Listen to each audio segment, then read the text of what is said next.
So let's talk about our roles. Now, some of us are CEOs like Lauren. We're all CEOs of our own life, like myself. Some of us are team leaders. We run teams that are in this meeting. We got people, all kinds of people here. We got brokers in this meeting now. We got all kinds of people.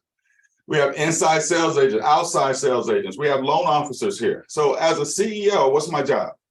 What's Lauren's job? Create a positive culture that promotes a high performance and morale. Lead and inspire an organization. Remember, no one can motivate anyone. It's not possible because motivation comes from within.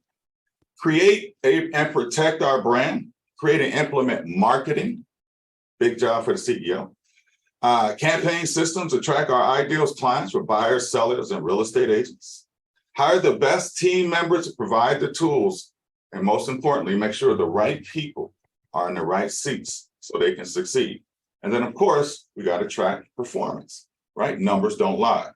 If you're an inside sales agent, or if you have one on your team, like we have about 15, our outside sales agent, which is a real estate agent or a loan officer, you are the first impression of the company. You must be enthusiastic, knowledgeable, and helpful, right? Follow scripts, processes, protect the brand, because there's a lot of fraud that happened last year throughout the organization, and people tried to commit fraud at guaranteed home loans, real estate agents, but we stopped it. Protect and serve internal and external clients. And if you're a team leader, or if you're running a team, or if you want to run a team, you have to be the same: enthusiastic, knowledgeable, helpful. Ensure your team is following whatever scripts, processes, and systems that you have. Lead by example. And then, of course, you guys just talked about it. Lauren talked about it. You have to do a weekly meeting, training, and coaching with your team, right?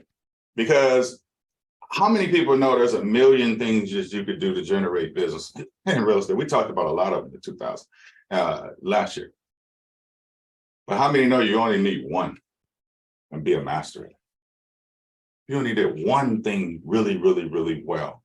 Let's talk about this, what we can control, and then we'll get into and wrap up our training.